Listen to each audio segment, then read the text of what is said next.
What is a dental implant?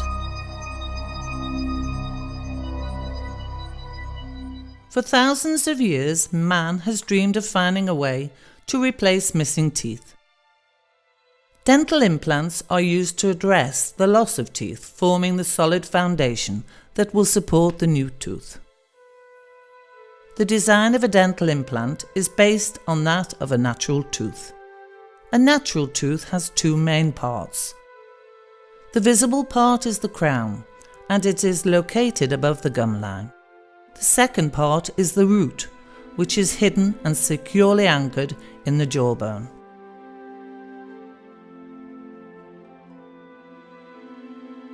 It is practically impossible to distinguish an implanted tooth from a natural one, given the degree of perfection attained by the materials used for artificial crowns. The hidden part is the dental implant, shaped like a screw, which replaces the function of a natural tooth root and is anchored to the bone. Despite the many designs that have been tried with unsuccessful results, it is curious that the most effective one appears to be the anchoring system, which is similar to a common carpentry screw. Dental implant treatment can be done to replace a tooth, several teeth or all teeth. With the proper placement, the implant can remain in the mouth without discomfort for an indefinite period of time, or at least that is our goal. There are people who have them in their mouths for over 30 years. Many materials have been tested for use as dental implants. However, at present, only titanium is unanimously accepted. This metal is capable of integrating into the bone perfectly, due to a feature that other metals do not possess. Our body is designed to reject all foreign elements that invade it. We have several methods to detect them. The first contains the presence of proteins foreign to our body that are quickly eliminated. This allows our body to defend itself against bacteria and viruses, although this mechanism is also responsible for the rejection of grafts from other people. The second regards the modifications that metal ion produce in our proteins, triggering a defensive reaction and rejection of the metallic agent. Metals in contact with bodily fluids capture oxygen, oxidize and undergo a process of ionization. This oxidation causes the outermost atomic layer of the metal to suffer changes that alter its junction with the next layer of atoms that are not oxidized. So they detach themselves, leading to the oxidation of the next layer of atoms, and repeating the process of ionized metal release. These ions are unstable, and to restore stability, they bind to host proteins, creating a metal-protein complex that is mistakenly recognized by body as an invading antigen, as a bacteria or a virus, triggering the immune system to defend itself against it. Lymphocytes begin to multiply to fight against the supposed invader. In addition to steel, the so-called stainless steel, which also oxidizes, contains 14% nickel, 18% chromium, 2% manganese, and 3% molybdenum. Too many ions. Titanium does not do this. Its first layer of atoms oxidizes, but this does not alter its strong binding to the second layer of atoms. They remain stable in position. As a result, no ionized atom is detached, making it invisible to the biological defense systems.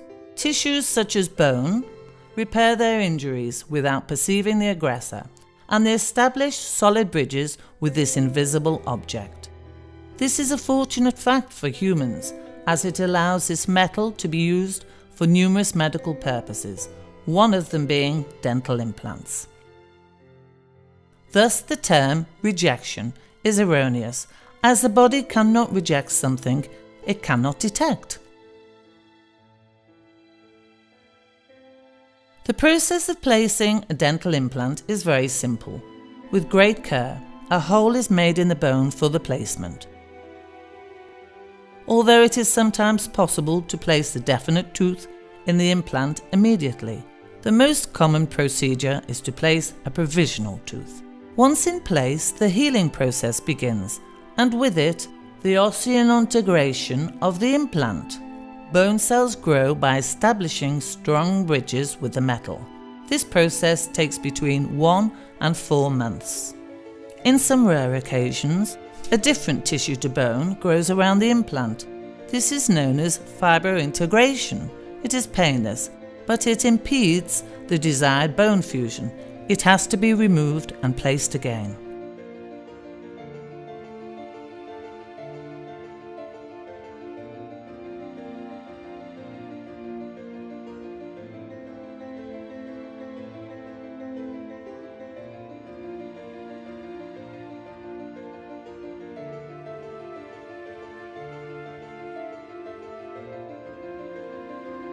To understand the complexity of placing a dental implant, we can compare it with the creation of a building. The structure that rises above the ground would be equivalent to the tooth's crown, the part that we do not see for being buried in the ground. The foundations would be equivalent to the dental implant. Without these foundations, the building would not be supported. The proper placement of a foundation requires a daily study of the terrain, which can be of different consistencies, sometimes rocky, at other times gritty. In the same manner, the bone in which the dental implant will be placed can have different densities. Sometimes the bone is very dense, which is not favourable because it has a lower number of vital cells that are in charge of establishing the solid bone bridges. Sometimes the bone density is very low and also has a low number of those necessary vital cells. Determining the bone quality can usually be done with the help of a radiological study, while taking into account factors such as age and sex. On some fortunately few occasions, it is necessary to use a scanner, which imposes a physical strain to the organism. Based on this information, where experience is very important, the placement of the adequate implant is decided upon, including the appropriate design, length and thickness. What happens if we want to build a building on a certain area and there exists a fault in the terrain? We can create complicated inclined foundation systems so to avoid that area. But it would be more logical to level the terrain out, producing a strong enough filling to then build the foundations for the future building.